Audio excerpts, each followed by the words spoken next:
Welcome to US Briefing.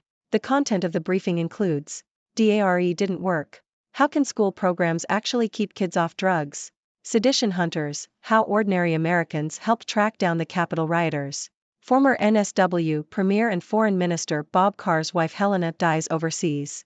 Para una abuela en Gaza, la historia es más aterradora que los ataques aéreos. Israel steps up air and ground attacks in Gaza, cuts off internet. D.A.R.E didn't work. How can school programs actually keep kids off drugs? Yahoo! The Drug Abuse Resistance Education, D.A.R.E, program currently taught in U.S. schools is ineffective at preventing drug use among young people, according to research. The program, which was launched in the 1980s, used scare tactics and lectures by police to warn against drug use. However, studies have shown that the approach had no measurable impact on rates of drug use among young people and may even have increased drug abuse in some groups. Although drug use among high school students has declined in the U.S. since the early 2000s, deaths from drug overdoses have increased, particularly due to fentanyl. There is no consensus on what an effective anti-drug program should look like. Some programs continue to rely on police to deliver the anti-drug message, but critics argue that children from communities most at risk from drug abuse are distrustful of law enforcement. Other programs focus on promoting skills such as critical thinking. Some take a harm reduction approach, providing advice to protect drug users and others when they inevitably engage in drug use. Sedition Hunters, how ordinary Americans helped track down the Capitol rioters. The Guardian. In his book Sedition Hunters, How January 6 Broke the Justice System, NBC News justice reporter Ryan J. Riley tells the story of the ordinary Americans who volunteered their time to track down Capitol rioters. These citizen sleuths used apps and facial recognition technology to identify and locate individuals who participated in the storming of the Capitol on January 6, 2021. Their work proved invaluable to the overwhelmed FBI, which was dealing with the fallout from the riots and the subsequent federal investigation. The citizen sleuths had access to the latest tools and technology, while the FBI was using antiquated methods. They were able to identify individuals who had tried to hide their identities or who had been difficult to track down. The Sedition Hunters created a virtual library of images of the attack, allowing them to search for and unmask suspects. They gave each suspect a relevant nickname to aid in identification. The work of these citizen sleuths sometimes outperformed that of the FBI. The FBI made some wrong identifications and were slow to act on information provided by the Sedition Hunters.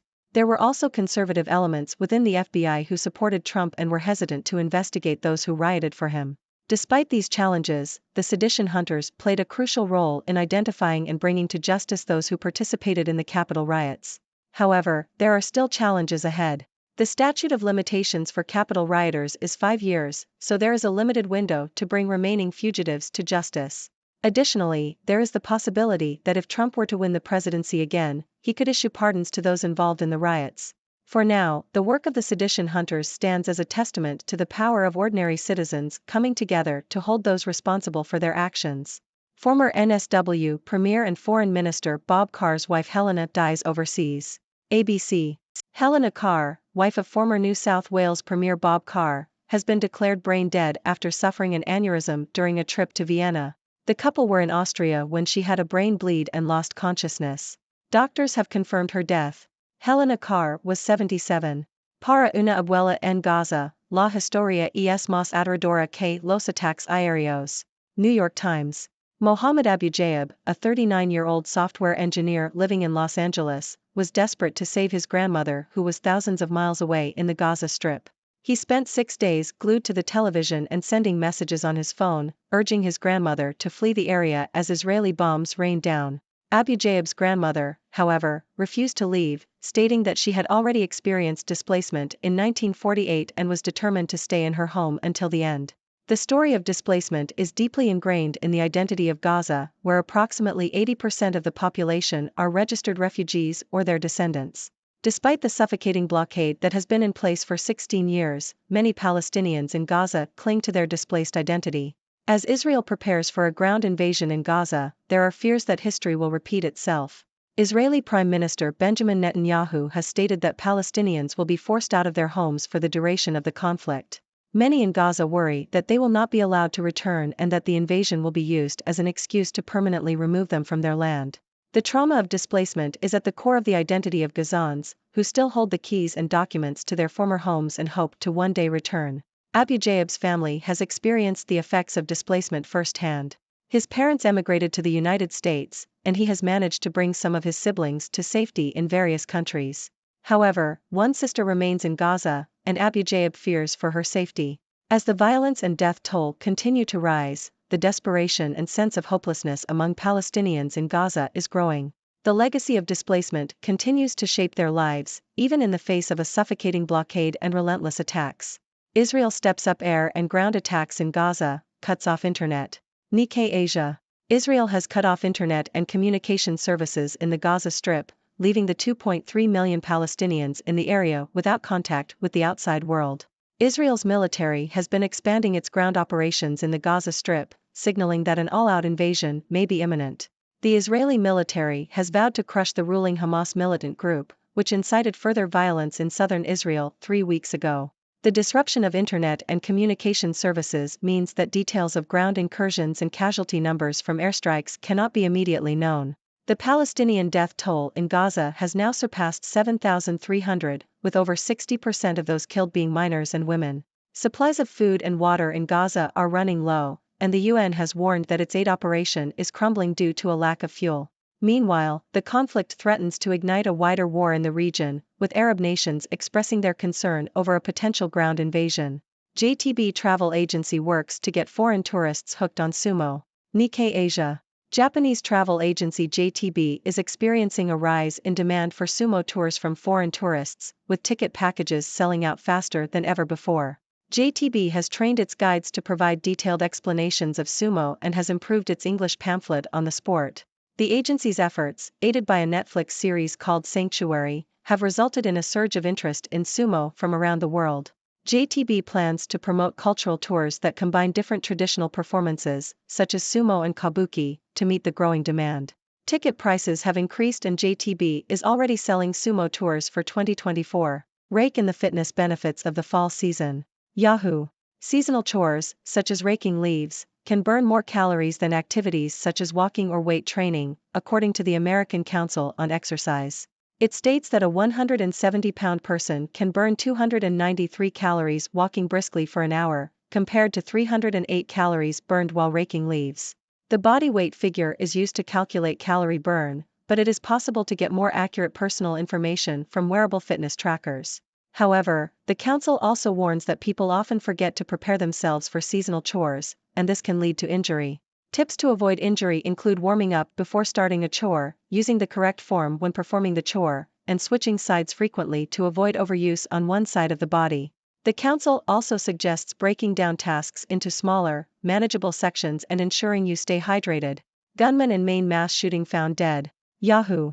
The 40-year-old firearms instructor suspected of killing 18 people Wednesday at 2 businesses in Lewiston, Maine, was found dead Friday, officials said. This is Dr. Six, your resident observer from the sixth dimension, here to bring you the latest news and share my insights. Let's dive in. First up, we have the revelation that the Drug Abuse Resistance Education (D.A.R.E) program in U.S. schools has been ineffective at preventing drug use among young people. It turns out that scare tactics and lectures by police are not enough to deter drug use. While drug use among high school students has declined overall, deaths from drug overdoses have increased. So, what should an effective anti-drug program look like? Well, there is no consensus. Some programs focus on critical thinking skills, while others take a harm reduction approach. The key is finding a balance between education, support, and understanding. Next, we have the story of the Sedition Hunters, ordinary Americans who volunteered their time to track down Capitol rioters. These citizen sleuths used technology and determination to help the overwhelmed FBI identify and locate individuals involved in the storming of the Capitol. It's a testament to the power of everyday people coming together to hold those responsible for their actions. However, there are still challenges ahead, such as the limited window to bring remaining fugitives to justice and the possibility of presidential pardons. Nevertheless, the work of the Sedition Hunters stands as a shining example of citizen activism. On a somber note, former NSW Premier Bob Carr's wife, Helena Carr, has passed away after suffering a brain aneurysm in Vienna. Our thoughts go out to the Carr family during this difficult time. Moving on to Gaza, we have the story of a desperate grandson trying to save his grandmother amidst the ongoing conflict. Despite the suffocating blockade and relentless attacks, Gazans cling to their displaced identity. The legacy of displacement continues to shape their lives, even in the face of unimaginable hardship. As Israel prepares for a potential ground invasion, there are fears that history will repeat itself and more Palestinians will be forced from their homes. The situation is dire, and the international community must not turn a blind eye. In Israel, the government has cut off internet and communication services in the Gaza Strip, leaving Palestinians without contact with the outside world. The Israeli military has been expanding its ground operations, raising the specter of an all-out invasion. The death toll continues to rise, with innocent civilians bearing the brunt of the violence. The situation is escalating, and there are concerns that this conflict could spark a wider war in the region. The international community must step in and find a peaceful resolution. On a lighter note, we have the unexpected rise in demand for sumo tours in Japan from foreign tourists. JTB, a Japanese travel agency, has seen ticket packages sell out faster than ever before. With the help of a Netflix series called Sanctuary, interest in sumo has surged worldwide. JTB plans to promote cultural tours that combine different traditional performances to meet the growing demand. So, if you're looking for a unique experience, why not give sumo a try? Lastly, we have some fitness advice for the fall season. Did you know that raking leaves can burn more calories than walking or weight training? It's true. But remember to warm up, use the correct form, and take breaks to avoid injury. Stay hydrated and enjoy the fitness benefits of the fall season. That's all for today's news. Now, it's time for your thoughts. What do you make of the ineffectiveness of the D.A.R.E program? Have you been following the work of the Sedition Hunters? And what are your thoughts on the ongoing conflict in Gaza? Let's discuss. Thank you for tuning in. The content above showcases the latest briefing reports and analytical synopses, thoughtfully curated by the 6Do team.